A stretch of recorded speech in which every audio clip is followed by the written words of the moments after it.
Hi, Krista, yet again. Hey, Barb. How are you? Good. Good. Good to be here talking to teachers. It is. Yeah. It's exciting. It's very exciting. This has been a wonderful series for us because we've talked about some of the things that we've done throughout our career that we'd forgotten about, and they just pop back to mind. And it's been encouraging to do that because then it lets us know that this is a really important message to share with other people. Today we want to talk about freedom from thought and freedom of thought. Oh, sorry. Sorry. Either works, actually. Yeah, it kind of does, doesn't it? Because it's not the thoughts that we have in our head. It's the very fact that we do think that is the thing that we want to convey to kids and that we want to understand for ourselves. And so often we've seen in innocence and people trying to make it better, say, change this thought for this thought, but it's still, you're still stuck in your thinking.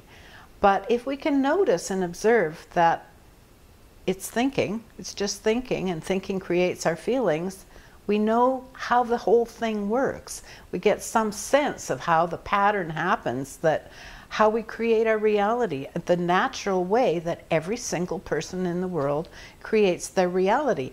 And if we know that, that's the leveling of the playing field, because we're all the same. We're all exactly the same because we all go about the process in the same way.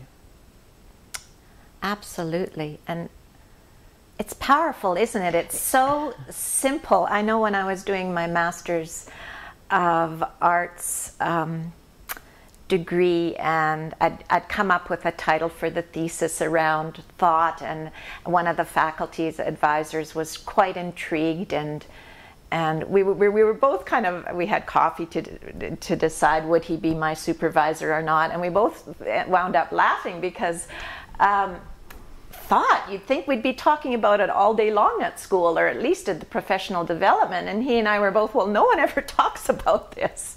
It's so simple, yet it's so kind of dumbfounding to the intellect. Mm-hmm. But as you say, if we can show youth that their thoughts lead to their reactions, it is amazing how naturally they will choose a positive path.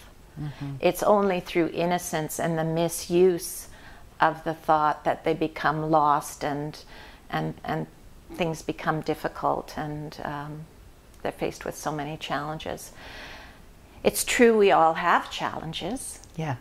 But if we understand that how we view life and what thoughts we choose to give attention to, it makes all the difference for the outcome. I may still have a little bit more difficulty with understanding the math, but that doesn't, if I understand, just ignore those thoughts of insecurity around that and just go for it. Mm-hmm. I can learn that easily. Yeah. And there's other areas where I may be quite gifted and it's easy for me, and my friend will struggle, and we can help each other. Mm-hmm. And we can both enjoy the process and take it a little bit light-hearted. And when we're stumbling, well... and it's amazing, isn't it? Even with the little tiny kids, that can happen. I think about one kid that... really struggled by the end of third grade and had already done an extra year in first grade and couldn't read. And so pretty soon the thinking goes, I can't read, I'm stupid, I'm dumb, I can't do, I'm stupid, I'm dumb, what will other people think? And round it goes. It's like perseveration, really. Yes. And they just go on and on and on in their own head.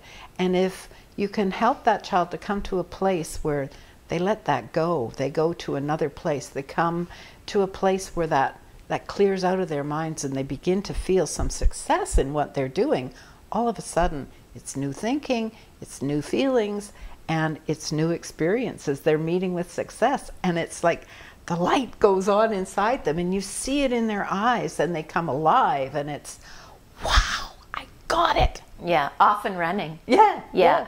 And from that you can, the next challenge, you can face it, and sometimes even with excitement, like something I can get into, something I can master. I know I can master this. It's interesting to me, you do more work with young people, but and I haven't for a long time, but to remember that it happens when you're wee. You can be just little, and all of a sudden you're in a group and you look left and right, and if someone you trust clues you in that you have a choice and that you really are whole and good and can be happy from the inside, what a difference that makes for your school career. When you think about the joy that comes with that, Yeah. too, I'm Yeah, thinking, absolutely. as you're saying that, I'm thinking about a swim instructor that we have, Jim, that at the pool. And I watched one of my grandkids with this person. And this is a kid that wouldn't go in the water. We hired 2 swim instructors, and her older cousin got in the water, trying to get this kid to go in the water and duck her head. Would she do it? Not a chance. In her head, I can't swim, I'm scared, all the thinking that was going on that was keeping her from having fun. And this swim instructor came along and said, "You want to be a dolphin?" And of course, the kid says, "Yeah." Jumps on Jim's back, and up and down they go. Oh, Yeah. she gets ducked. Oh, Yeah. I'm having fun. Yeah. Oh, this is okay. And all of a sudden it changes. It's the same in school. Yes. We find those places where you find you can. And when you catch that, yes, I can feeling inside, and you have that thought in your head, yes, I can, it all works together in a package, and you meet success. It's really simple, isn't it? It really My simple. gosh. And it's so true. Each child can meet success. Yeah. I know for some students with special needs, you create an individual education plan, and that's fine. Or a neurotypical just has to, go with the flow of what's happening. It doesn't matter, special needs or neurotypical. Each child can meet success. And I just love how that ripples out into the families, and it ripples out into the other teachers and the administrators, and on and on. It's really powerful how one moment of success and that feeling that I can, how that spurs on more and more of that. Yeah. And of course, parents just want so much for their children to feel happy and to meet success. It's really, like you say, a joy. And that's a really important thing that you just bring up there, Krista, about parents and their need to know the authentic successes that their kids are having. And if we take just a moment to make sure that they hear about those, and not always when there's an issue or a problem, Yeah. because often with kids Yeah. that are struggling, that's when the parents hear about it. They don't hear about all the great things their kids do. And if we can find the time and take the time and make the time to do that, and that quick phone call home or the quick note in the kids' planner, this is something that happened, isn't it fabulous? It makes a huge difference for everybody. Absolutely. Even with, you may think, oh, well, one doesn't do that with teenagers, but I absolutely made that a habit. Or you just serendipity, you see a parent in the post office or whatever, Right. and can have that exchange of something positive that happened, or let the classroom teachers know this happened in this classroom, and then it builds and it flows and it grows in a good way.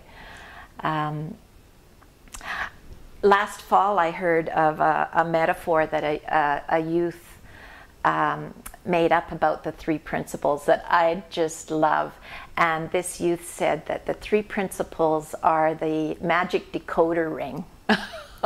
And that when you learn about the 3 principles, you see truth everywhere. I just love that. I just love that. Certainly I go to Sydney Banks' writings, but also to know that truth is everywhere, and where you may least expect it.